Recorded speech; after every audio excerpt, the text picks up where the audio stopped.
Dr. Bach, nesse capítulo 5, ele fala sobre a necessidade de os pais ou de pessoas que estão em posição de influenciar, em especial os mais jovens, de estarem atentos para não impedirem que os seus tutorandos, eles sigam os ditames de sua própria alma.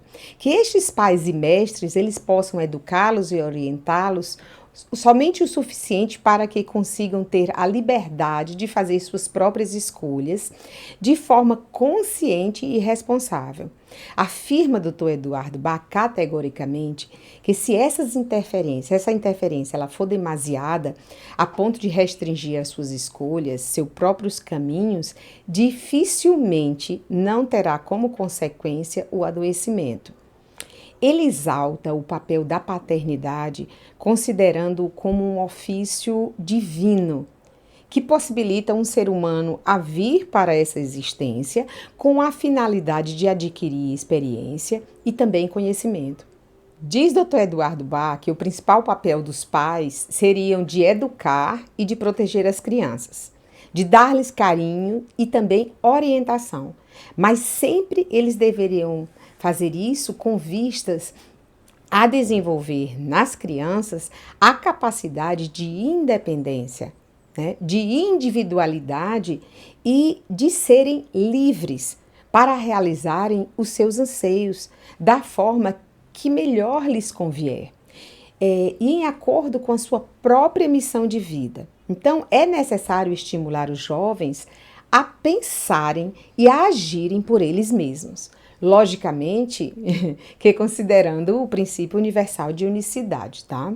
Portanto, os pais, eles não podem esquecer que o poder de influência sobre os filhos, eles têm um tempo limitado e que não se deve, em hipótese alguma, barganhar com os filhos por terem desempenhado esse papel.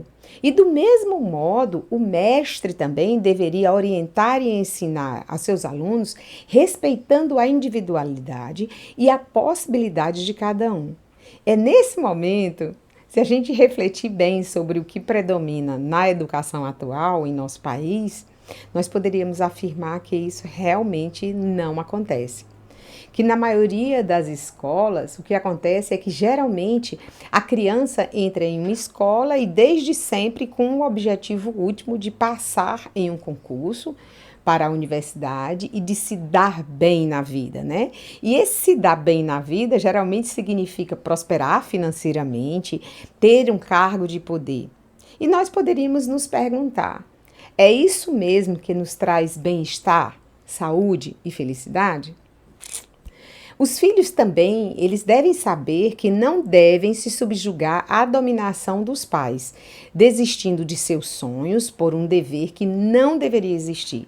Existem muitas pessoas que não seguem uma determinada carreira ou desiste de um determinado relacionamento, como, por exemplo, um casamento, permanecem em um ofício por lealdade familiar, por achar que tem uma dívida para com os pais e acabam restringindo, assim, sua própria liberdade. Então, ambos, dominados e dominadores, eles estão atraindo para si enfermidades que vão denunciar o conflito criado entre a alma e a personalidade. O dominador, ele está agindo contra o direito de desenvolvimento do outro. O dominado, ele deverá esforçar-se por conquistar autonomia e liberdade, mas de modo que o dominador pode estar favorecendo essa experiência e não seja de todo isso uma maldição, mas uma oportunidade, desde que ele tome consciência disso. Dessa forma, isso poderia ser evitado, poderia evitar muitos sofrimentos, quando cada um buscar atuar em conformidade com a própria consciência. Dr. Eduardo Bach sempre ressalta a importância da liberdade e da individualidade, que para conquistarmos vitória na vida, nós teremos sempre que desenvolvermos a coragem e conquistarmos a nossa individualidade. E essa conquista, segundo ele, não será através da violência, mas principalmente com amorosidade e sem mágoas, quando não somente nos libertamos, mas que também damos a oportunidade aos dominadores de tomarem consciência de seus equívocos e ações contra a unidade. Vejam que detalhe interessante. Diz Dr. Bach que quando nos submetemos, nós ampliamos a influência dos dominadores. Não nos libertamos e ainda perdemos a oportunidade de que eles aprendam, os dominadores, a felicidade que é a de doar. Assim a gente termina o 5º capítulo e a gente vai se encontrar no próximo capítulo, o 6º capítulo.